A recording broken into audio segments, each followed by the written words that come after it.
sudah nahan tidak mau komen tentang tidak boleh ekspornya batu bara yang dikesankan oleh para buzzer sebagai langkah pahlawan melawan banyak negara, padahal itu ternyata dalam hitungan hari keputusan presiden yang heroik tersebut terpaksa dibatalkan lagi oleh keputusan pejabat yang lebih tinggi dari pejabat pilihan rakyat tersebut. Kebijakan itu dianulir seketika itu juga oleh secara struktur yang jabatannya hanya ad hoc, secara non-struktur tapi dia adalah penguasa absolut. Larangan ekspor batu bara dicabut di tengah jalan. Hal ini menjadi komen Bosman mempertanyakan apa sih yang terjadi, di mana wibawa negara, tergesa-gesa atau memang dikendalikan oleh oligarki. Oke lah, kita bedah sekarang. Pastinya strategi pertama untuk dikesankan menyetop ekspor batu bara adalah untuk berkesan hero atau pahlawan sumber daya alam. Ternyata kita semua tahu apa aslinya. Aslinya, komunikasi heroik itu hanya strategi komunikasi yang menutupi kelangkaan batu bara yang dipakai oleh PLN yang dimanfaatkan untuk cari uang sesuai maunya oligarki.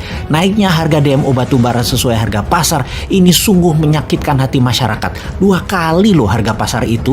Inilah masa di mana negara dikendalikan oligarki terang-terangan dan rakyat hanya diem saja, juga pejabat-pejabat lainnya diem saja. Inilah masa di mana batu bara yang merusak alam karena penghasil karbon terburuk diproduksi Gaspol sampai Tiongkok punya cadangan hingga 5 tahun ke depan dan PLN beli batu bara harganya mahal, harga pasar. Efek dari Gaspolnya batu bara tadi di mana oleh New Mine kalau berkuasa akan ditutup, ada 2 hal yang akan terjadi. Yang pasti terjadi adalah naiknya hutang APBN atau naiknya tarif dasar harga listrik. Kalau tarif dasar harga listrik tidak dinaikkan, maka subsidi beli batu bara PLN pasti pakai APBN. Kalau APBN nggak kuat, harga listrik negeri Wakanda akan menjadi negara bertarif listrik termahal di dunia dibanding dengan income per kapita penduduknya. Sungguh, menurut Bosman yang otaknya sederhana itu, menaikkan harga DMO batu bara sesuai harga pasar adalah keputusan terblunder, menambah daftar amburadulnya manajemen bernegara. Lalu, membuka lagi ekspor batu bara adalah juga tidak pas, harusnya main cantik terutama ke Tiongkok. Ups, maaf lupa. Tiongkok harga mati ya. Lupa gua. Lanjut. Oke lah, sesungguhnya mainan tingkat tinggi di atas itu nggak akan terasa ke rakyat kecuali harga listrik naik. Rasanya hal ini tidak mungkin dilakukan, yaitu harga listrik naik. Yang pasti adalah harga listrik disubsidi yang ditanggung oleh APBN dan pastinya pakai hutang dolar lagi yang bayarnya sampai kapanpun nggak akan bisa, yang akan membuat beban generasi berikutnya. Ngerti banget dah strategi keuangan dan bagi-bagi kue khas kali ini bernegaranya. Monggo dilanjut. Ini sesungguhnya adalah masalah rebutan sekitar 1.800-an triliun rupiah uang APBN. Dibagi buat oligarki, buat parpol dan politikus. Sahabat, negeri Wakanda ini dikelolanya begini terus sampai kapan ya rakyat itu bisa sadar ya?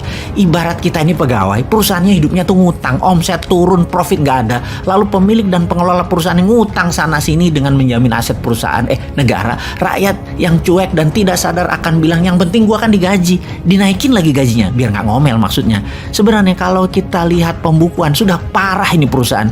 Pejabatnya banyak yang sudah punya pengaman aset di luar negeri, ngumpulin harta selama menjabat dengan mengubah banyak kebijakan perusahaan yang menguntungkan dirinya dan kroninya. Rakyatnya alias pegawainya sesungguhnya sudah di pinggir jurang dan pemilik perusahaan tersebut yang sesungguhnya pegawai juga karena public company tidak sadar karena masih dapat dividen walau dari pinjaman semua, dan ini membuat mereka terlena. Tapi oke deh, daripada terus ngomong hal yang fakta, lebih baik kita tambahin dengan video berikut ini.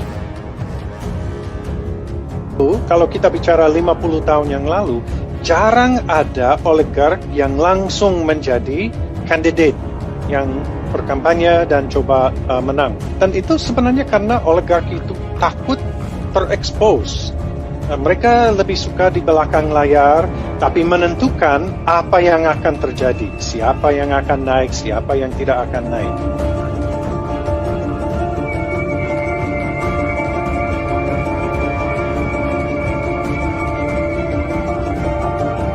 Kita lihat zaman ini sekarang, jauh lebih banyak oligark berani langsung menjadi calon. Nah, apakah ini baik atau tidak? Di satu sisi, mungkin ini baik karena lebih transparan.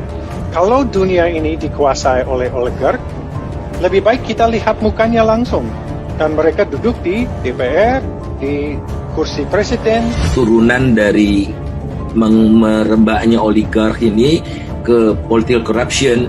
Jadi mereka masuk bukan korupsi nyuap pejabat untuk apa, tapi menentukan isi undang-undang. Dan di tengah pandemi ini mereka telah berhasil untuk mengegolkan undang-undang batubara yang baru. Itu oligark bener itu, karena cuma 6 perusahaan menguasai 70% produksi batubara.